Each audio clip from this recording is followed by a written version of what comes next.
Yeah, who knows what we might see out of David Smith. I mean, he's one of those dark horses that can step up and beat you at any time. Last time we saw Alan Pizzo, he was driving the Prowler in Atlanta. Now he's back in his Predator, but it's a brand new Predator. And Adam Anderson's here, driving Daddy's Gravedigger. If I could get a double down, it'd be awesome. But you know, everybody's there's a lot of tough people out there. Tom, Jimmy Lindsay again, Alan, new Predator truck. That thing's pretty sweet. You know, David Smith, and it's a pretty tough crowd out there. But I'm going to give it all I got. You're going to be on board with Adam.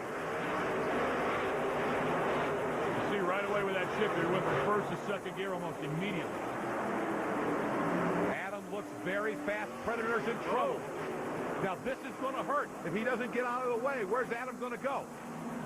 And Adam has to check up. This is going to cost Adam. We saw this happen a couple of weeks ago here on Speed in Orlando, and it's really a disadvantage. Now, the Monster Jam officials have been taking a look at this rule, so we will see if they give Adam another chance to qualify, because it's such a competitive disadvantage that's not your fault when the truck in front of you ends up spinning out. And it happens pretty rarely, I must say that. But the drivers that have the trouble need to have presence of mind to just pull out of the way, because their qualifying effort at this point, it's all but done. Just pull forward right here, get out of the way of the other truck that's out there trying to record the best possible time he can, or she can. But in Alan's defense, he's still trying to record a time, too. He wants to get back on the track, and all that Adam Anderson could do here is check up.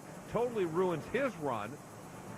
So we'll see if they let him come back and do another one. There had been discussion in the Monster Jam offices that the only fair thing to do, and indeed, Adam is coming back to the line. You got to like this move because qualifying is so important. This is fair. Yeah, if you qualify number one, you should be able to race the slowest guy. It also sends a psychological message. Tom Mintz would love to be number one. He says everything's about making this truck bigger, better, and badder. Trying to make stuff better, you know, getting better spare parts, getting better parts that are on the truck, trying to make it more iron sides. If the truck's all there, I'm always there. If the two of us come together, we'll win. So in qualifying, a treat for the fans. Max D and Gravedigger on the track together.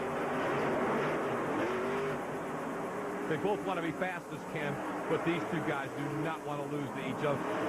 Oh, there is a 5-second penalty on Adam Anderson and Gravedigger.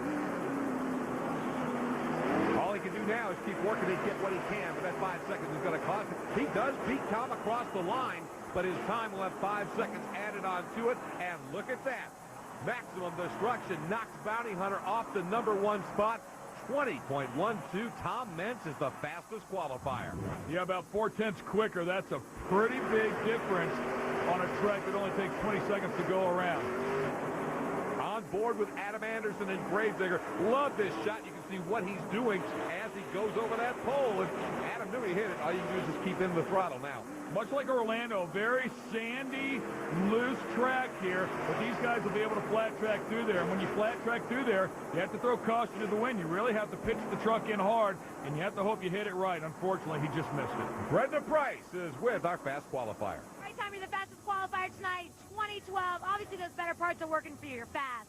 The truck's working really good out there. You know, we've been working on it hard, but it's got a heck of a rebound to it. If it wouldn't rebound so much, every time it lands, it rebounds. But other than that, it's working great. How are you going to work on that for the next round? We're going to try to put on some different shocks. I don't know if we got enough time, but we'll be ready regardless. It's going around the corner real good.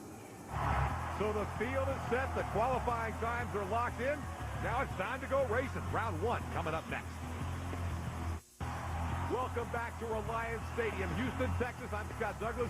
Ken Stout alongside here in the booth. Brenda Price covering all the action down trackside. We have qualified the field. Tom Mintz, Maximum Destruction, the number one qualifier. He goes to the top of the bracket. The slowest qualifier, Alan Pizzo and Predator, has to go up against him.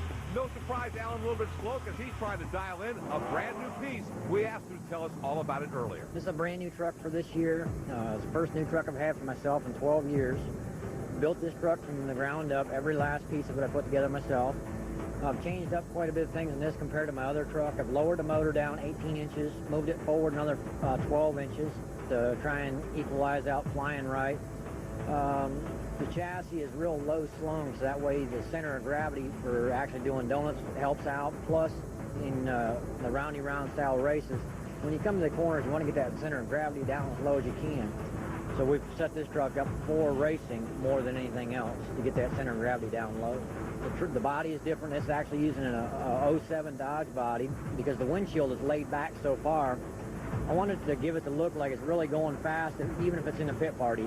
With the windshield laid back, it really looks like he's really going fast, you know, sitting still. So we wanted to do that. And it was time to do something different with the paint. The paint had been the same for so many years. It was time to do something different. And I wanted to change up the chassis colors to kind of signify that it's something different than what our normal trucks are. And just, you know, start out the new year with something totally fresh. Well, there's the insights into that new piece. Now, you know he's always been inside talking about big Hemi power, and that's not going to change with Al. No, and that in combination with that lower center of gravity should make that truck much faster, but he's got a tough test right here. Yeah, here's a heck of a way to debut it in racing. Remember, mano a mano on the track this year. Mentz has only lost one time. That's when Pablo Huffaker beat him heads up in Detroit. Other than that, nobody has been able to beat Mentz across the finish line, and it doesn't look like Pizzo's going to do it here. Tom is flying tonight. Max D, a first-round winner. Pizzo with a good run, no doubt, on that new truck, but he just drew a tough guy here. The #1 qualifier is going to be hard to beat here tonight. Not as fast as his qualifying run, but plenty fast enough to record the opening round victory. Ken, Tom is just handling these turns. And you can see him just hit that throttle. The left front tire comes up in the air. That chassis flexes. It transfers all the weight to the back of that thing, and it just digs really hard. Tom is standing by with Brenda Price. All right, Tom, you were talking about your shocks before. What are you doing to the suspension? We're just giving a little more gas right now, trying to make it a little easier out there. It's landing hard and rebounding high. Round one will continue as Don Cretin for 2 Extreme Racing brings out the Scarlet Bandit. Again, in a Chicago-style course, one truck starts up in one corner, then all the way over to the other corner for the guy we affectionately know as CVH. Carl Van Horn trying to get T-Max dialed in to the level he was when he won racing here 1 year ago. No surprise he gets off the line great, but Ken, his problem has been in the turns all year. Yeah, and supposedly they have it fixed, or he feels like he has it fixed, but he might have to learn how to drive that truck all over again now that it's much different. Final turn for Don Cretin and Scarlet Bandit. Van Horn looking pretty good in the turns here. Finish. Give the victory to T-Max and Carl Van Horn. Yeah, it looks like he's picking it up pretty quickly, and he did look good. 20.31, a tenth quicker than we just saw Tom Mentz go. And look at this, right to the turn. Just a little bit sideways, and that's perfect. That means a lot of forward motion, and that's what you want to do. You want to go forward as quickly as possible. The victory to Carl Van Horn. Brenda Price is headed over to catch up with him. All right, Carl, obviously you got everything dialed in finally, and you just beat Scarlett. Now you're going up against Max D. Yeah, really, I didn't think we were going to win that round. We're having transmission issues yet again, so I'm not real happy at this point, but hopefully if I can find third gear in that thing, maybe we'll have something for Tom. Well, you improved your time, and your time was also faster than Max D. Now you're going up against him. Oh, that's cool. I didn't know that. So maybe second gear's enough, you know. I don't know if the training will hold up. When it's in between gears like that, it's not good for it at these high RPMs. So if it'll hold together, we're going to give it all it's got. So you think it might be a problem in this next round? Yeah, but I thought that last round, you know. I won here last year with transmission problems, so, you know, maybe it's history repeating itself. Being quicker, Carl will actually have lane choice against Tom in the next round. Now, on a Chicago course, lane choice, not that big a deal, but for a confidence point of view, I think CVH has got to have that chest puffed out a little bit. Yeah, and hopefully it'll get Tom maybe a little out of his game. Maybe it'll make him push enough to possibly make a mistake. Happens very rarely, but it might. David Bradshaw, the Air Force afterburner, up against Jack Coburn and toughen up. Ooh, that was not a nice bounce. Yeah, see, now that's a rebound. That's what Tom's talking about his truck is doing. That's a big rebound. You want that truck to land, keep all 4 tires on the ground so you can get back in the throttle. Gives tough enough a shot because Jack is keeping all 4 tires on the ground, but off the final turn, just too much power in the Air Force afterburner. Damon Bradshaw will advance into round number 2. 21.85. He actually loses a little bit of time, quite possibly that bounce, that rebound we were talking about, because the truck just wasn't settled. Here you get a look at Coburn, and I didn't pick this up during the call of the race. He had a 5-second penalty anyway. Yeah, what a tough break for him. Here's another look at Damon. Pretty nice job right there. Yeah, he had recovered from the bounce. Where he lost his time was that rebound you talked about earlier than this. Now, that hit was nowhere near as bad. So the victory goes to David Bradshaw, who is standing by with Brenda Price. All right, Damon, round one win over Tough Enough. You said you were getting more comfortable in the truck. You said you were mechanically ready. It's obvious. Yes, it is. The guy's been working hard, and, you know, we made a few changes on the suspension, which made the truck work a little better, and first round was awesome. You know, I got off the gate good, or off the lights, I should say. But, no, it was a good run all in all. The Air Force Afterburners on the gas tonight. Yeah, they've got it rolling well. Well, is Adam Anderson ready to tame this thing? Gravediggers coming out when we come back. The fans ready. You can see the pennants and flags waving. All those great Monster Jam t-shirts worn. You can get your official Monster Jam merchandise anytime you're at an event or when you go online. But let's take a look at this bracket halfway through round number one. So 3 of the spots in the second round have been claimed by Tom Mintz, Carl Van Horn, and Damon Bradshaw. 3 more slots available for round 2, and Lindsey Wink would like to claim one of them. He brings out the Iron Outlaw Ford Expedition, the driver from Devil's Coulee, Alberta, Canada, and looky who's in the other lane.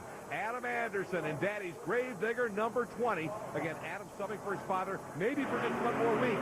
Dennis says he's feeling better and better. Can't wait to get back in that truck, but Adam's still doing the job right now.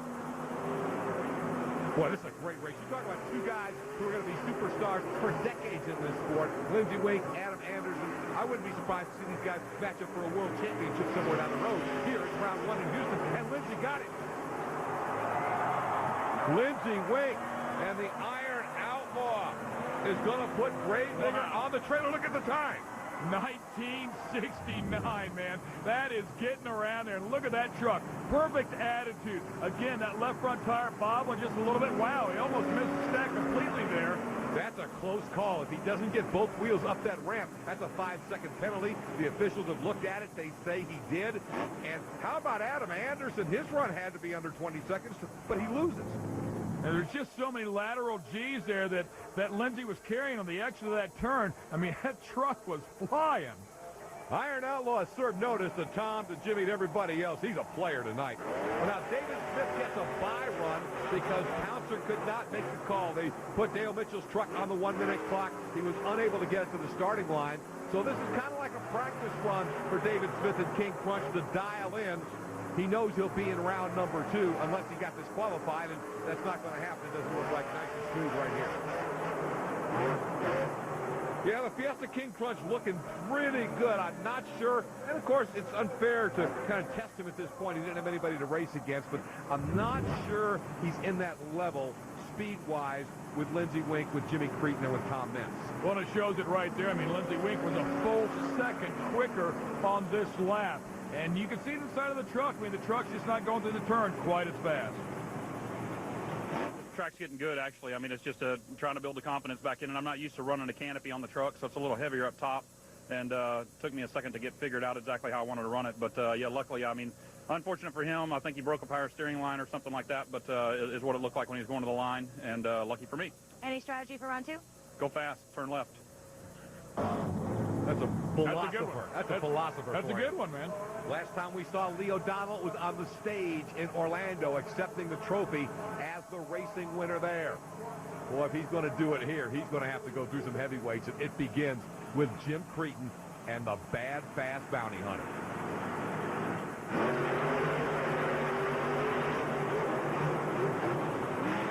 Little bounce, but not bad. He didn't lose anything. Cretin is cranking. But look at Lee O'Donnell. This guy can race.